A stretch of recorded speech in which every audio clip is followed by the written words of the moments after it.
Hi everyone. As you can see, it's raining a little, just a lot. Oh, and my music is still playing. So this was just, some people were asking, this was just a pre-tour, but a very, a very wet pre-tour.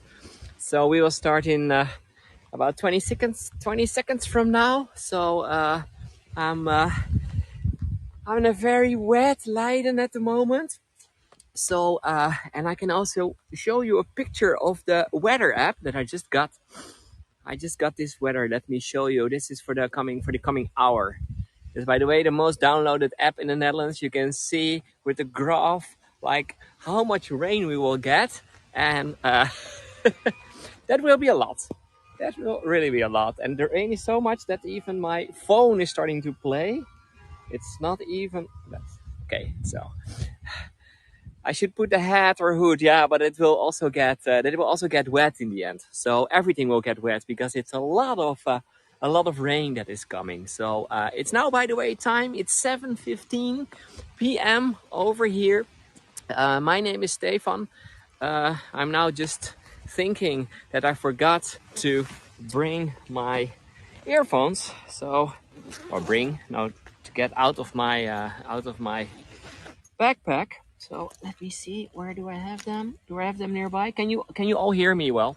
By the way, if you can all hear me, then we're just gonna do it like this. Okay.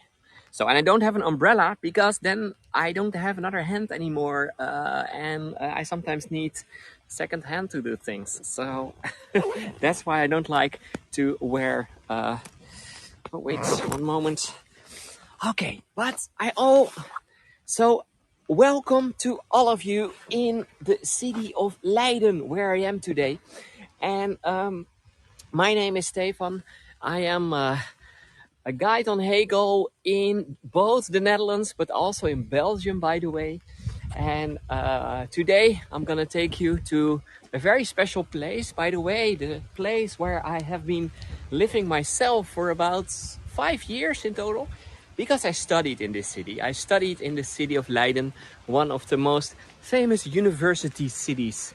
I think it is the most famous university city that we have in the Netherlands. Also the oldest university in the Netherlands. And I will come back to that later on because that's also important for this story. And I'm really happy. I saw that Natalie is already on this tour. She will do another tour about the Pilgrim Fathers just after me. So we're gonna have two different tours in two different countries where we follow the path, or we follow different paths of the or different journeys of the famous Pilgrim Fathers. And I'm gonna do that today in the city of Leiden. So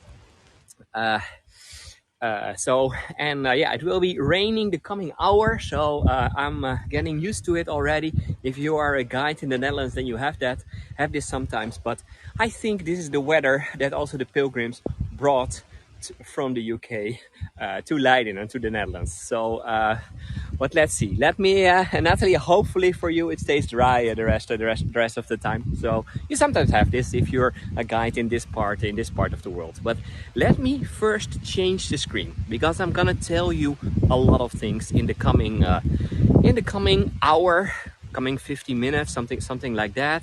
Let's see how far we will get. I'm first gonna show you. I was starting.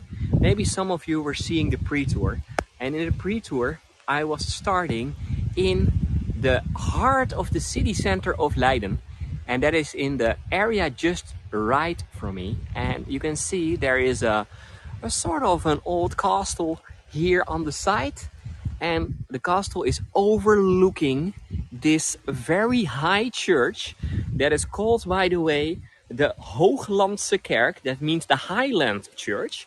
So they're calling it the Highland Church, not because the church itself is so high, but because it is standard on the higher lands in Leiden. So, and by the way, this is a church from the 13th century. So, or the first part of it. It's not completely the 13th century, but the first part.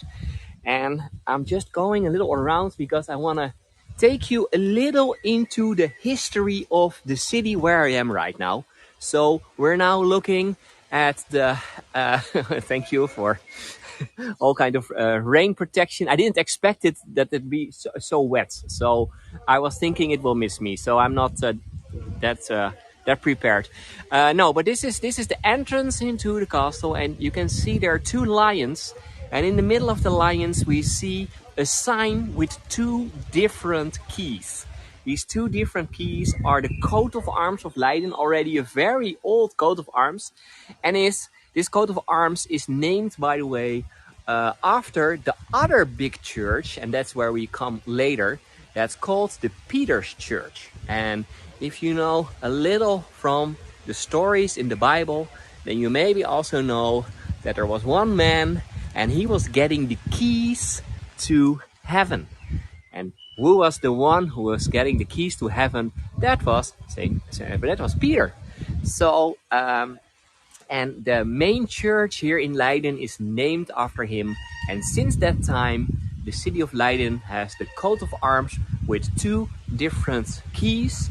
But it also has another meaning. And it is another meaning, and that's why I want to tell you a little about. Because this city over here, it is already about 1,000 years old. So it's a little older than Amsterdam, where I'm normally doing my tours.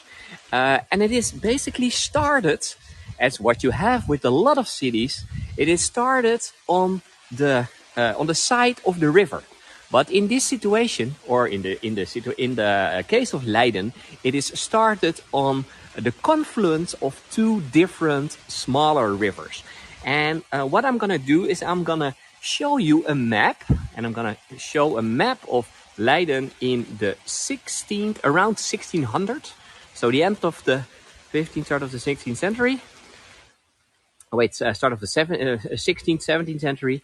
And I'm gonna post this, and what you can see if you open this picture, then you will see that in the middle of the picture there's a green triangle with, in that triangle, the round castle where I'm standing right now. And the castle was exactly at the place where the two of the rivers were coming together to form one river. So it was a very strategic place to start the city over here. And they were building a castle over here, of course, also for protection. And Paula, there's a lot of rain. There's a lot of rain today. Sometimes you have that in the Netherlands. So, and I'm also standing here on one of the highest points of Leiden. You can see that the city center itself is a little lower there than where I'm standing, where I'm standing right now. So all the houses are lower. The only thing that is above everything, and we can see that over here, is this famous church there at the end. And the church over there, that is the Hooglandse or Highland Church, one of the two big churches in Leiden. And we have to go back to, let's say, the 16th century. So the first 400 years, Leiden was not a very big city. But around the 16th century, something started to change. Something started to change because the government over here, shortly after the Reformation where the Protestants and the Reformed Church became more and more popular in this part of the world. And the city of Leiden said, and that was a little different from some other cities in the Netherlands, they were saying, like, it doesn't matter what your religion is, everyone is welcome over here. It also doesn't matter what language you're speaking, where you're from, it doesn't matter, everyone is welcome in the city of Leiden. So everyone will get the keys to our city. As long as you work, as long as you behave, you are welcome, and we get you the keys. So it was already in these times, and I'm now talking about the situation at the end of the 16th century, so 1580, from 1580 on, more and more refugees were coming over here. So refugees from all over Europe, because in the Reformation was not only in the Netherlands, also in several other countries, and mainly in the southern European countries, there was a big clash with Catholicism. So, okay, I'm going down to walk. Hoi. Heel goed weer om dit te doen, hè? No, but in this in these times, there were a lot of countries, for example, in France, in Spain, but also in England, by the way, there was a big struggle between different religions, or between Protestants and Catholics, but also between different sections of Protestants. So, but in the city of Leiden, it was a little different. Over here, they were saying, the government over here was saying, everyone is welcome. Everyone is welcome, even, and that was unique, even people that were Catholic. And that was unique because in the same time, I'm now talking again 16th century, we had a very long war with the Spaniards. A very long war with the Spaniards, in total 80 years. And in this 80-year long um, in this 80 years long war, the Spaniards, they were trying to capture the whole of the Netherlands, and mainly the cities in the Netherlands, to get them Catholic again. So while most of the cities became Reformed. So that was after the Reformation. But Leiden was really saying like, okay, even if the Spaniards are trying to attack us, that doesn't mean that all Catholic people are wrong. That doesn't mean that all people that are thinking different are wrong. They are still welcome as long as they behave and live together in a peaceful way with other people. But yeah, the Spaniards, they had other ideas with this. So they attacked different Dutch cities. But not only that, they were also attacking the city of Leiden. Because at that time, the city of Leiden, at that time we were calling our country Holland, or this part of the country was Holland. That was the most important part. And the city of, let me go a little over here. The city of Leiden at that moment was the second biggest city in Holland after Amsterdam. So it was a main city. Also became bigger and bigger because when the Spaniards were attacking our country, they were attacking first in Belgium. And in Belgium, there were also a lot of Reformed people. And what they were doing is they were fleeing. They were fleeing up north to cities like Amsterdam, but also to the city of Leiden. And what Leiden was doing very smart in that time is that they were saying like, okay, all the people in Belgium, in cities like Bruges and Ghent, where I've been doing tours for you too, there was a very big cloth industry, or had to make clothes, to make sheets, to make all that kind of things. They were saying, okay, all these people that are working in these industries, they are welcome in Leiden. So Leiden became the big city in this part of the world for all the cloth. So that was a different thing. So what happened is that people from Belgium, from France, from all over Europe were coming over here to work in that industry. And they were welcome. They were really welcome compared to a lot of other locations. By the way, I can tell a sort of a similar story about Amsterdam, but the focus of Leiden was a little different. So that was the situation at that time, or part of the situation. Then there's one more thing that is important to know, where I'm standing here next to the church, where we also see how beautiful these houses are, literally planted against the side of the church. So you see that in more European cities, but more churches, and all these houses are not very deep, but quite beautiful. And you're living next to the church, so that's a very good place. You're living very nearby God. So that was, in these times, an important reason to live in this location, or in a location like this. So, but yeah, the Spaniards were attacking the city of Leiden, and there were a lot of fights and things, and I will not going into details completely. But what happened at the end, around 1575, or to be precise 1574 and 1575, there was a very long struggle. The Spaniards were around the city of Leiden. They were attacking. They were trying to capture, but the people in the city of Leiden, they survived. And they survived on a very typical Dutch way in the end. And they won even the war or the struggle over here in this typical way, because Leiden is a little higher. And just wait, my camera is a little from all the rain. No, Leiden is a little higher than the surrounding areas. And what were the Spaniards doing? They were completely around the city of Leiden. And they were thinking, if we wait long enough, well, we hear, by the way, the church bells, lovely always in a city like this. We wait long enough, people will start dying from hunger. So, and of course, that started to happen. So people were trying in all kind of ways to grow vegetables within the city walls, but yeah, there's not a lot of space. And then what the Dutch were doing, what the troops of at that moment, by the way, that's the father of our king right now, they decided to fill up all the lands around Leiden with water. So they were literally breaking the dikes, opening the dikes, and the Spanish troops were over there, and they were like, "Whoa, what are you guys doing?" So they had to flee. They had to flee outside or further away from the city of Leiden. And also over the water, they could get some supplies. They could get a lot of supplies inside the city. So people who were almost starving to death over here finally got some food again. And why am I all... Oh, we have to wait a little because the church over here is saying, okay, it's 7:30. Every 15 minutes, the church bells are chiming. That's welcome in old Dutch cities, like the city of Leiden.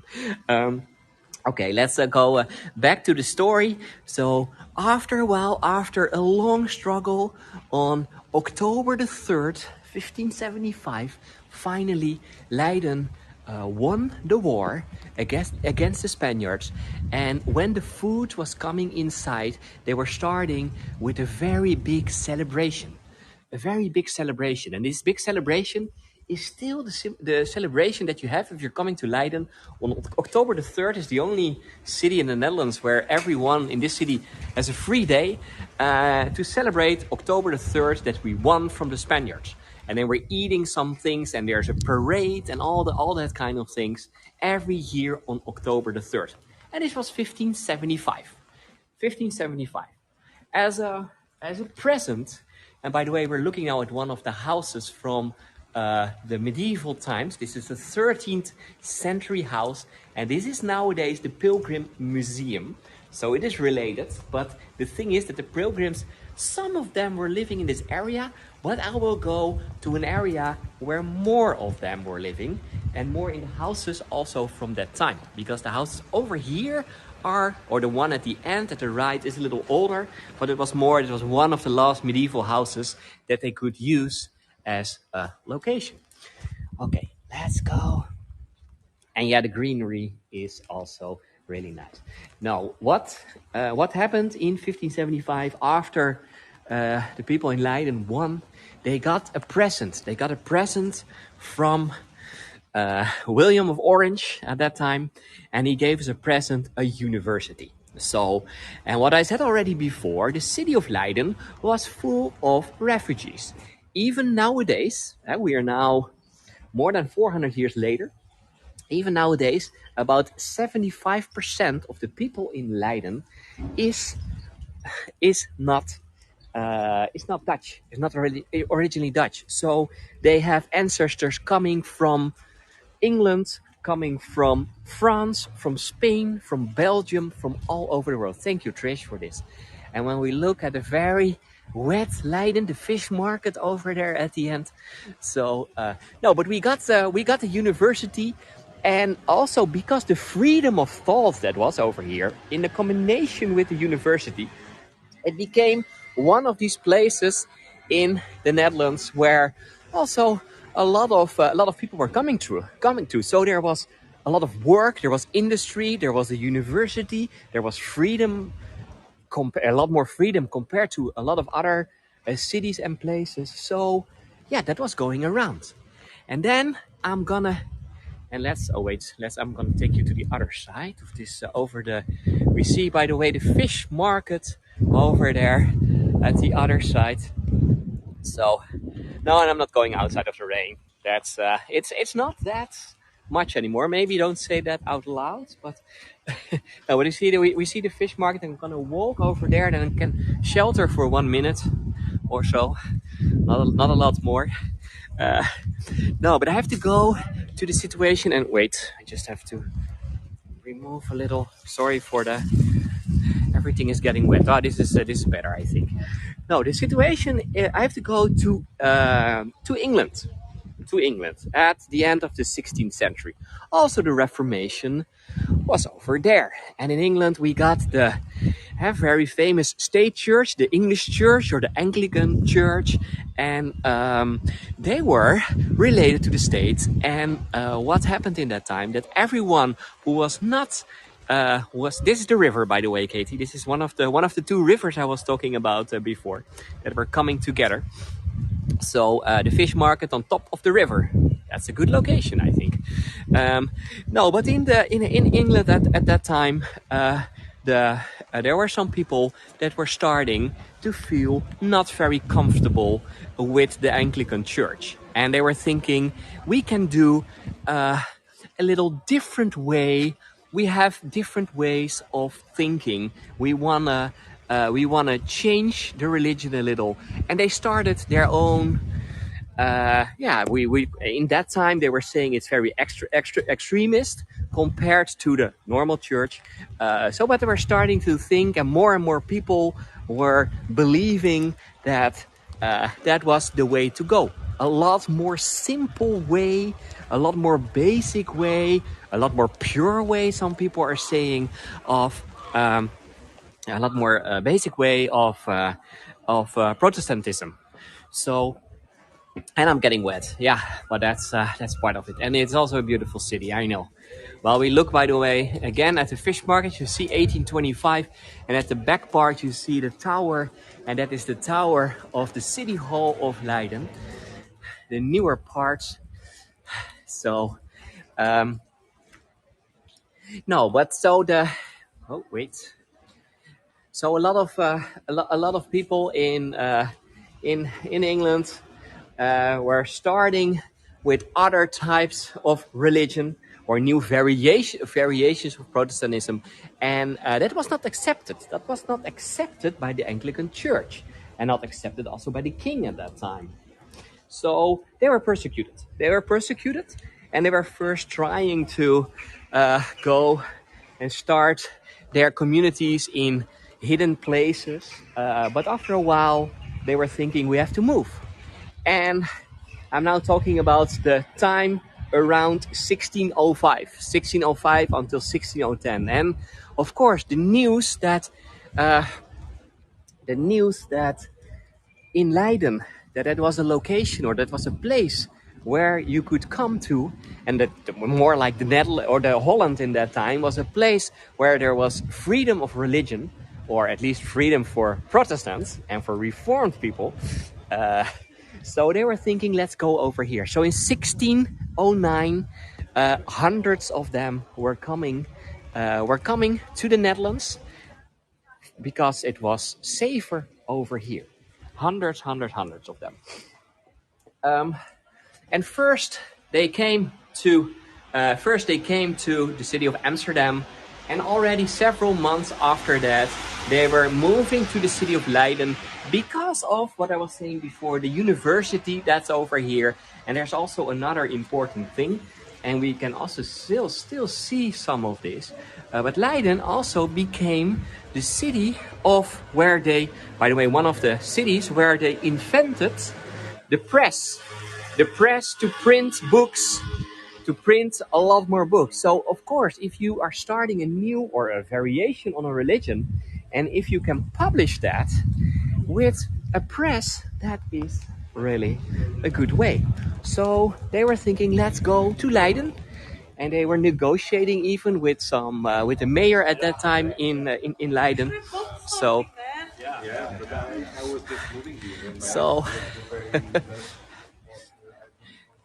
I'm seeing Sir John, you're saying the purists or Quakers were disliked in England and considered to be suffering from religious mania. Yeah, of course, that's always the way how people are changing or are showing that others are different. They are, religious mania. They are extremist, because they were thinking a little different, a little more pure form of Protestantism. So they came in the end to Leiden while we're looking over here at the beautiful city hall of Leiden. So it is, by the way, parts are from the 16th century, parts are also from the 18th and 19th century, but that's a completely other story. Now what I'm going to do is I'm going to take you to some of the side streets. We're getting into the Wolsteeg, and wol is the Dutch word for wool. And I told you already before, Leiden was the center of the cloth industry. So over here, this was the center. They were coming over here, and a lot of the pilgrims also started working in the cloth industry, and that was you have to imagine one of the reasons why Leiden became such a successful city was because there were so many immigrants. Almost 80% of the city were immigrants. And with immigrants, that is also cheap labor. I mean, nothing is changing in these times. So the English who came over here, the people over here, the Leidenaren, that's what we call them, they were thinking, oh, more people, we can give them a place over here so they can work for us. So they can work making 6 days per week, working long hours every day. That is what they were doing. And then over here, I'm now, by the way, very nearby. One of the main places. We have a little courtyard over here. The crowned gate of love, the gekroonde liefdepoort. And here lived Jan Steen. And Jan Steen is, by the way, you can see 1626. 1626, that is just 6 years after the Pilgrim Fathers left Leiden.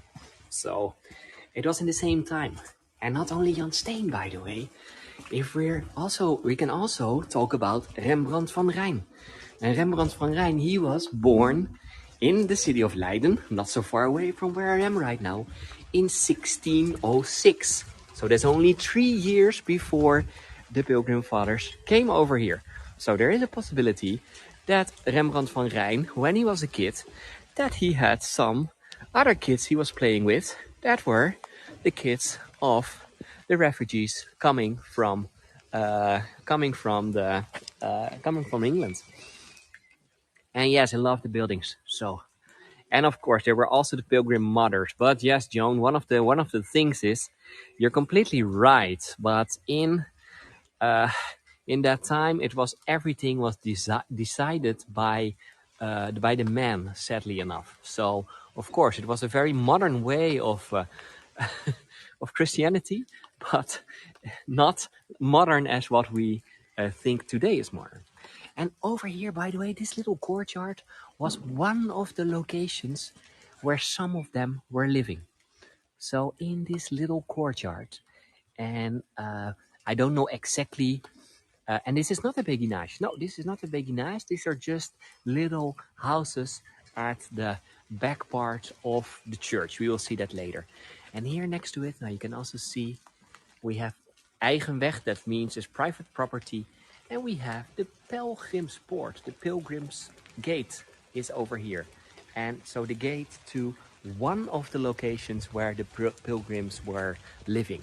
And when I'm saying one is because there were so many coming, has several hundreds, so they needed to be placed in several areas of the city, and this was just one of them. Most of them were starting to live around the Peter's Church, and that's where I'm slowly going to.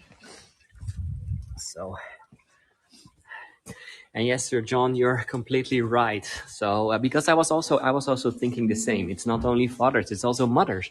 But if you then look into the history books, you see that they even had to pray at different locations. So in Leiden, the men were praying at one location, and the women had to go to another location.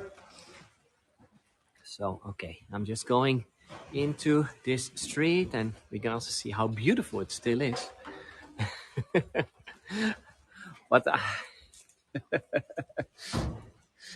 That's really good, Mark. That's really good. Mark is saying my wife takes my property today. That's really good. But yeah, I mean, in these times, in the 16th, 17th century, it was already very modern compared to what we see, of course, from Catholicism. But if you compare it to nowadays, it was still very old-fashioned. So that's just depending on the time, of course. Okay. And look how beautiful, by the way, these roses are over here, even in the rain. So exactly, Jim. That was also happening over here with the pilgrims. So they lived over here.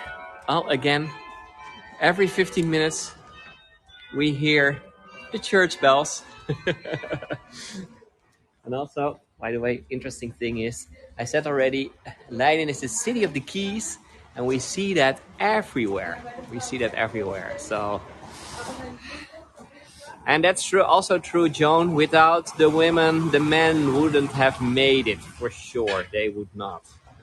So you see again some of the keys, and we're now coming nearby another area. We have over here the Pieterskerk Goorsteeg. That means the Peter's Church Choir Street. So if you translate it, it's all Dutch, by the way, Goor. Nowadays we would say Koor, but yeah, someone is ringing the bells every time. Yes, Sarah? Every 15 minutes. It's a tough job.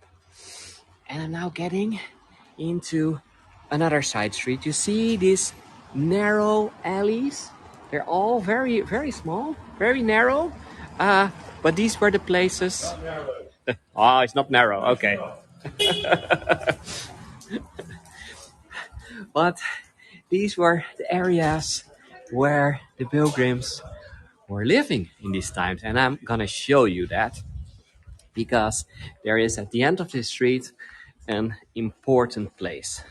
So while we look already on the side of the Peter's Church, the Pieterskerk, but then here at the right side, we have, and I think you can see the name, the William Brewster Alley, or the William Brewster Steeg. Steeg is the Dutch word for alley. And William Brewster, he was one of the pilgrims. And there's also a small plaque over here, just above. And they're basically saying that over here in this little alley that we have over here, and look, this is narrow. This is narrow. And on the side there are little houses. And one of these houses was from William Brewster. So I can just go inside a little more. We have a lot of these narrow streets. But in one of the houses over here, William Brewster had his press. And I told you already before that because the invention of the press over here, it was for the pilgrims really a good location to stay, because they could easily print a lot of things that they wanted to spread. So they were of course criticizing the Anglican Church, and even the English government in that time was asking the Dutch government if they would do something about it, if they would try to stop the William Brewster and the other pilgrims over here. And at that time, by the way, they were not called pilgrims yet, to stop spreading all that fake news. Nowadays we would say it's fake news that what they were spreading, or like a different view, of course. So all these houses just behind me where they were staying, or where they were living. Oh, it's so wet. You should propaganda. Yeah, exactly. Look how wet I am right now. So that's oh no. I see my battery is running out very fast. So let me do something about that. while we coming over here. Thank you, Diane, Bruin, and Ursine. While I'm here on this around the church. Wait, let me get one moment, please. Cable. Oh, I'm staying healthy. Don't worry. It is not. It is the good thing. It is summertime, so it's not very. It's not very cold at the moment. I'm only soaked.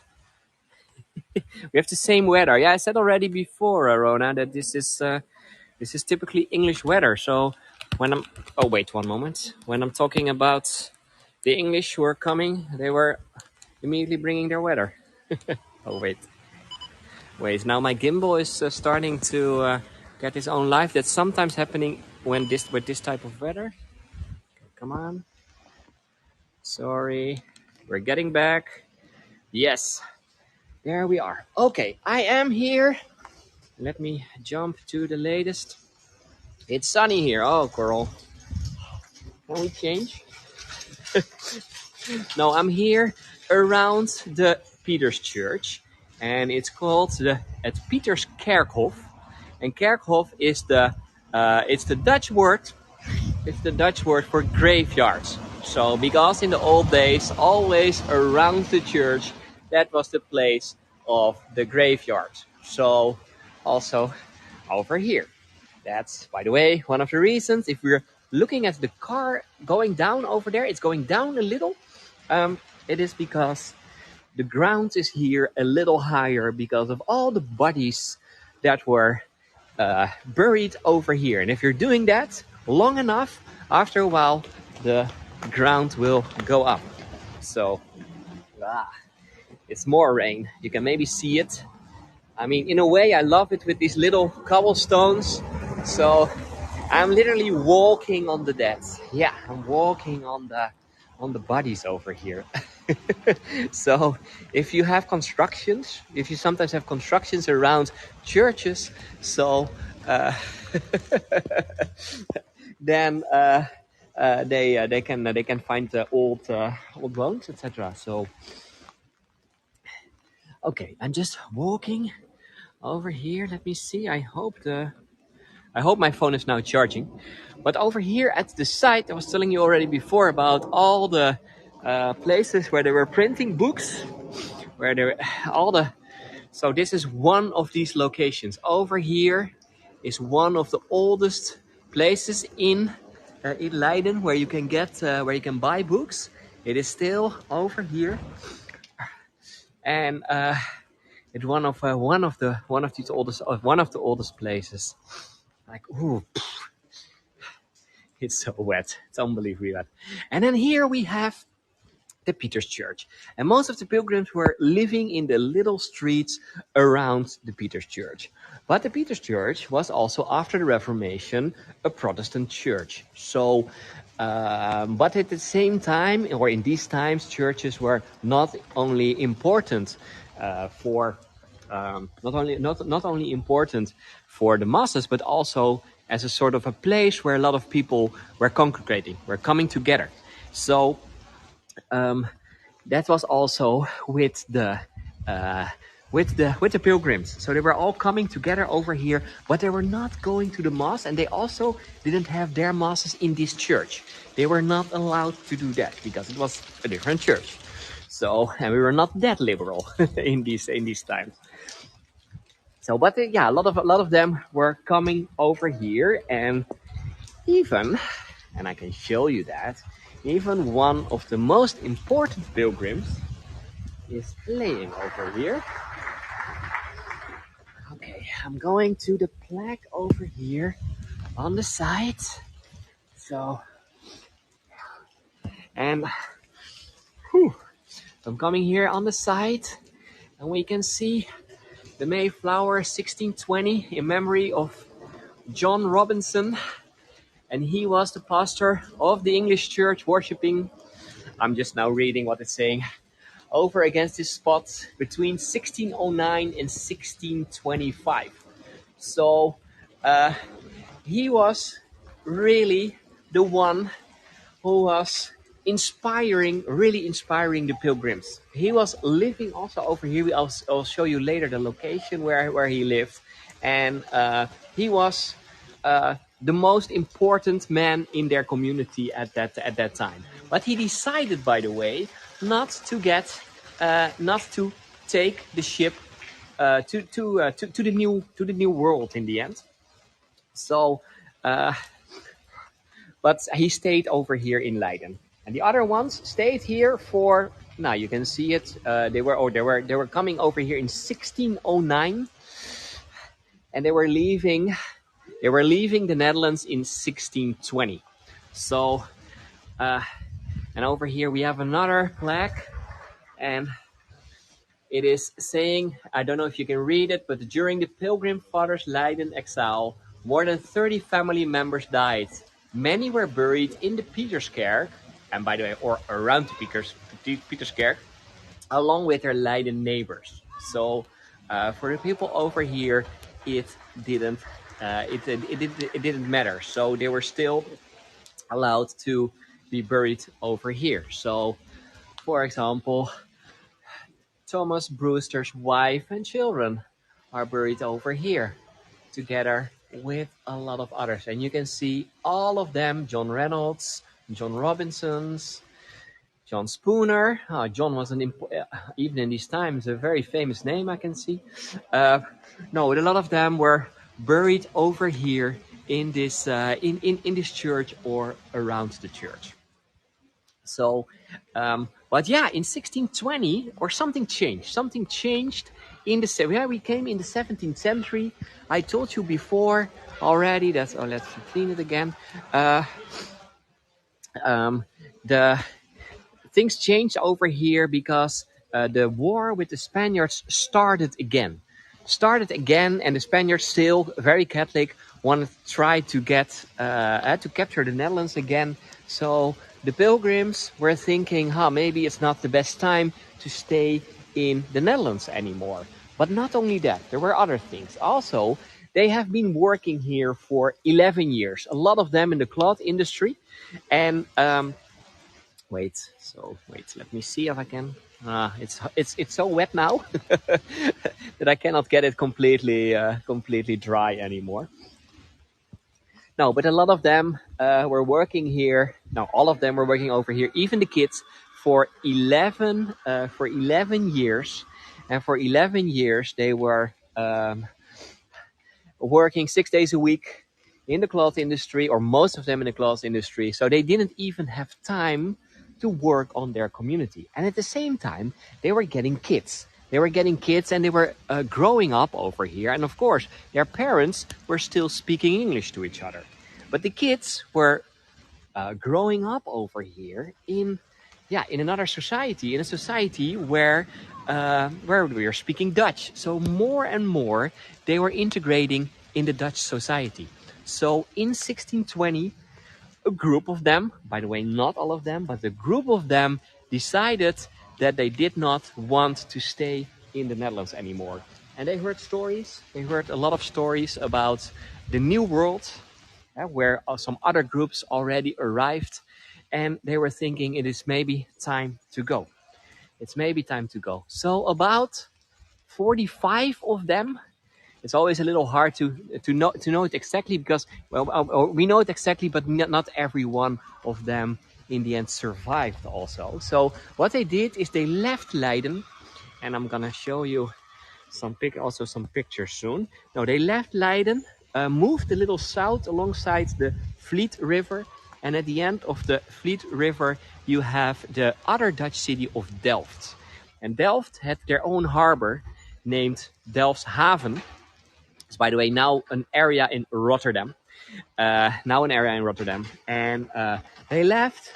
We're getting over there, and over there they had a ship waiting for them. A ship with the name that was not the Mayflower, by the way, because the Mayflower started in England, but they were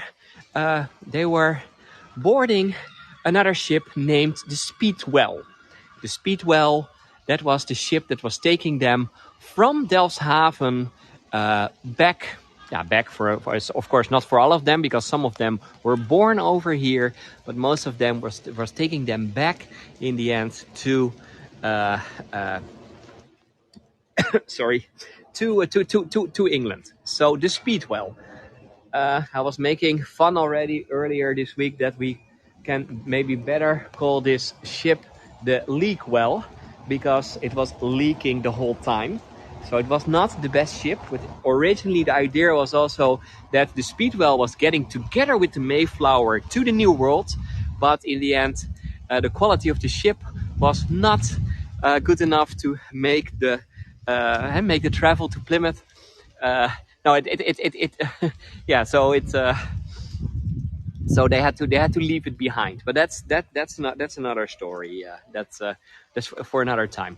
But I can also, the interesting thing is that there are some beautiful paintings also about this situation, because it was really a big thing here in the Netherlands when the pilgrims were getting on their ship all the way back. So people were like, "Oh, what is going to happen? Why are they leaving the Netherlands again?"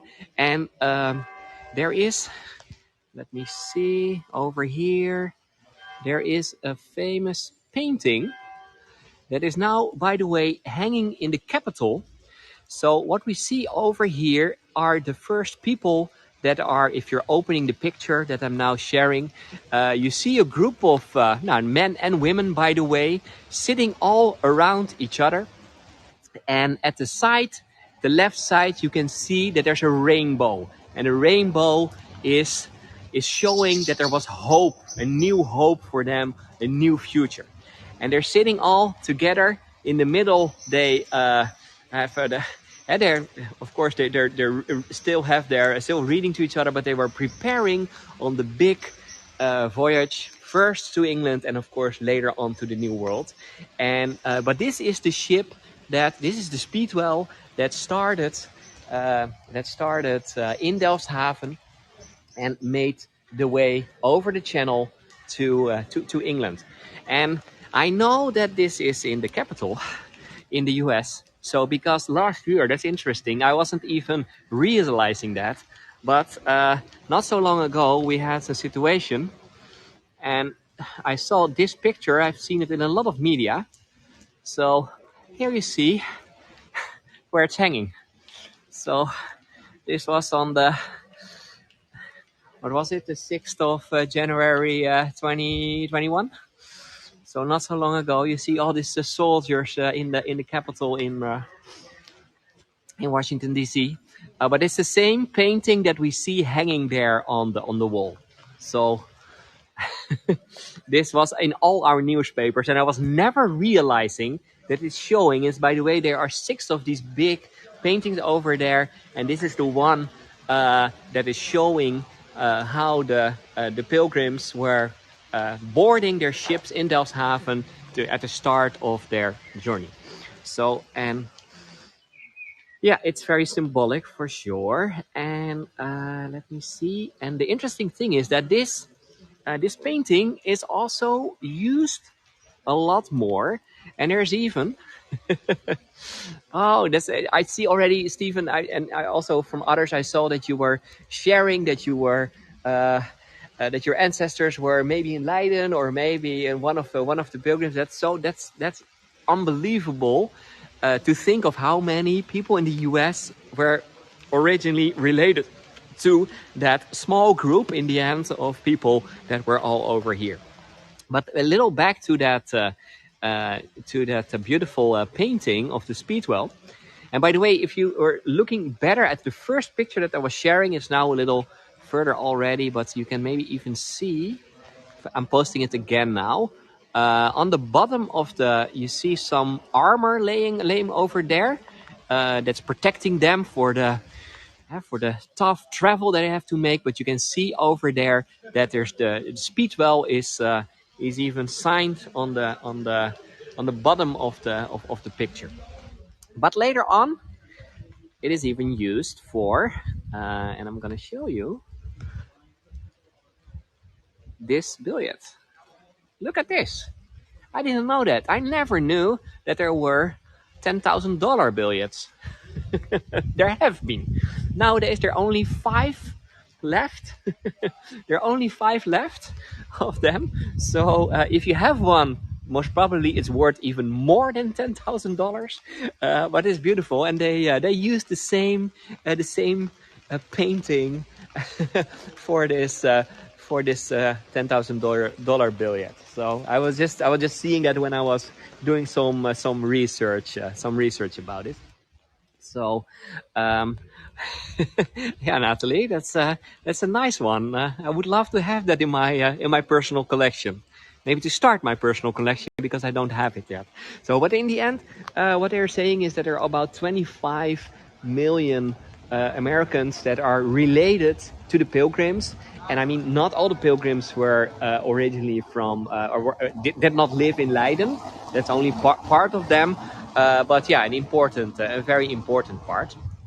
So, and yeah, when they went away, when they went from Leiden to the New World, started the colony over there, they also brought several Dutch things, and that's an interesting thing. So, um, one thing is what they're saying. I was telling you at the start that Leiden every year at October the 3rd, they have a very big celebration with a lot of food.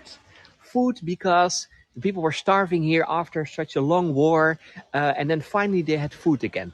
With a parade, with all that kind of things. And what they say is that most probably Thanksgiving nowadays is based on the 3 October celebrations here in Leiden. So the pilgrims knew already every year there's a big party at the end of the season where we're eating a lot, and so that is let's still do that celebration. So that's one of the stories. One of the other things is that it is related to the Reformation again. And let me show you my face again just for a little while. No, it is related to the Reformation again. So I told you before, after the Reformation, officially Catholicism was not allowed here anymore. But in the Netherlands, there were still a lot of Catholic people. And yeah, one of the most important things, uh, even nowadays, is a marriage. And a marriage was not allowed anymore for the Catholic Church. So for the Church of the State, it was, and the Church of the State also in the Netherlands became, or in Holland became a Protestant church. So, but yeah, we had a lot of people over here that were still Catholic. So they had to come up with a solution for that, because of hey, your kids, all that kind of things that are related to a marriage. So what they decided is to make here in the Netherlands a new type of a marriage. So you don't marry for the church anymore. Yeah, you can still do that, but you don't marry officially. No, you're officially marrying for the state. And that was in Leiden, one of the first places where they were actually doing that. So if you wanted to get married, then you were going to the city hall for your marriage. And then later on, you could also go still to the church, but the basic marriage was for the state. And that was one of the things that the pilgrims took with them all the way to the US, and used that way of thinking of the separation of the state versus the church is also from over here, from our liberal city of Leiden. Okay, and there are a lot more things, by the way. I saw already the Dutch oven. There's also, by the way, a type of chair, and we even have it over here. This type of chair, not completely this one, but that's also a design that's also an old Dutch design. Leather design or something like that. That's also originally coming from here. But before I'm waiting, I was wanting to end this story because I want to take you inside the location over there. And why I want to take you inside over there? Because over here there's a little courtyard. There's a little courtyard at the back, and this little courtyard was the area where John Robinson, he started living over here, and he was the one who had a little more money. So he bought a piece of land. Built his own house, and he had some place left. So what he did, he built 21 small, tiny little houses next to the courtyard. So, and that was around 1600, 1607. You can see over here, it is now the year 1683. So later on, they removed part of it and they built some newer buildings. But the location is still the same, and also the design, it is still 20 small, tiny 20 small, tiny houses all together on a little courtyard. The only thing is that this little courtyard, we cannot talk. We cannot talk. So, and the last time, by the way, it was closed, but as far as I know, it is not closed right now. So, over here, let me just also show you. Yeah, on this spot lived, taught, and died John Robinson until 1625. Okay, we're going inside. And I'm now only gonna whisper to you. Or even be quiet completely.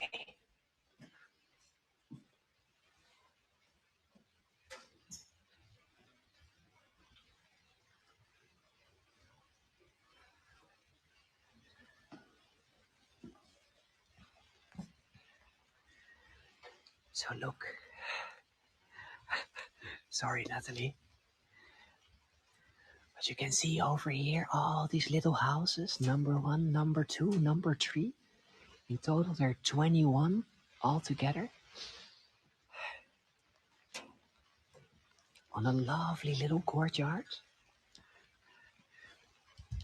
I know, Paula. You're right.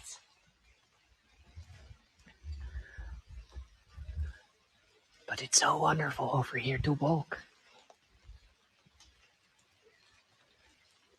In the rain.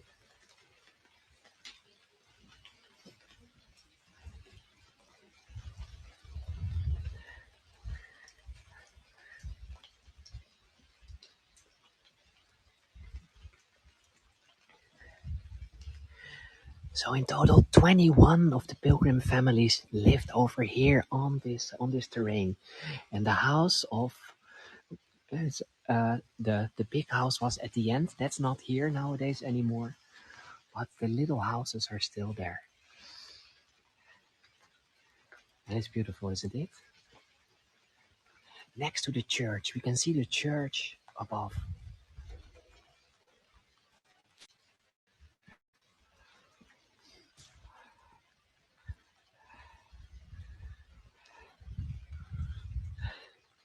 Yeah, it would be nice to live over here. Okay. And this is, by the way, I told you already, they want quietness. And after the Pilgrims left over here in 1620, it was taken over, and later on it became a refugee home for Protestants that were coming from France. So the story goes on. The story goes on. So the next group of refugees were coming over here to Leiden, and we're using the same location as where the Pilgrims were living. So, so yeah, they're continuing it. Yeah, that's for sure. By the way, this is almost the end of this tour because my colleague in London is almost ready. I think she's starting in about 15 minutes from now, and she just sent me a message. She just sent me this picture. She's waiting for us to tell the story of some of the Pilgrim Fathers from London. So I don't see it raining yet, Natalie. But she will go on with this story because it's a collaboration. So the piece of Leiden is almost finished. I just want to show you one last piece, and that is over here, while the rain is, it's raining cats and dogs, I think you're saying in English. But over here we have the university buildings. So the University of Amsterdam, I told you before, from 1575. The university where I studied started over here in this building. Originally, by the way, not in a university building. This was in use as a church, but after the Reformation, we could use a lot of churches and these kind of places. So now it's now part of the university, the Universiteit van Leiden. And some of you have maybe been doing my tour recently, where I was going into the Hortus Botanicus, the botanical gardens. And that's the last little piece that I want to tell. Thank you, Coral and Janet and Penny. And it's also a little dry over here. Now, imagine that the pilgrims, they want to go to the New World. And here in the botanical gardens, they had already, because the Dutch were traveling all over the world. So in these botanical gardens, there were a lot of plants and all kind of flowers and things also from the New World. So several of them came over here in the Hortus Botanicus to study, to prepare, to see what kind of things would grow in the New World. Things like pumpkins. Pumpkins were not used at all over here, but they were growing very well in the New World. And over here in the Hortus Botanicus, and we know that from some. We know that from some of the books that they brought with them. So that is all coming from these gardens that we have over here. So I think it's almost time to change to Natalie. So I'm just gonna show you last time my face. That's now completely, you can see, it's wet. It's really wet. Thank you all for joining today. I didn't not completely do what I was supposed to do, also because of the rain and because not everything was working what was supposed to work. But at least I could show you some parts of this beautiful city. Tell you some of the stories of the pilgrims. There are a lot more stories, by the way, but that's for another time. I always have too much information, and and the tour is not long enough. So, Warner, thank you for joining today. I'm gonna get my bike, go to the station to a warm and dry place at least. So, because it's really wet. But I hope to see you again, and I wish you already a good tour with Natalie later. So, Natalie, I don't know if you're still here, if you're waiting at that location. So, I will try if I can also watch your tour while I'm in the train. So, and Alicia, yeah, I will do this tour again. I was thinking maybe we can do, but I have to talk to Natalie about that. Maybe we can do it again around later in the year, later around Thanksgiving, for example. So, but that's for another time. So I'm gonna walk back and giving you a last view of Leiden in the rain, in a lot of rain, but still a beautiful city. One of the most beautiful canals we have over here, and some flowers. You know that I love flowers, so. And I'm going for dry clothes. Yeah, I'm soaked. I'm literally soaked right now. So thank you again for joining. I hope to see you again. Thank you for all the tips. That's the only way how I can keep on doing these tours. But I will now first start to travel back to Amsterdam. But I hope to see you again on one of my other tours in the coming weeks, the coming days maybe. So bye bye while walking back.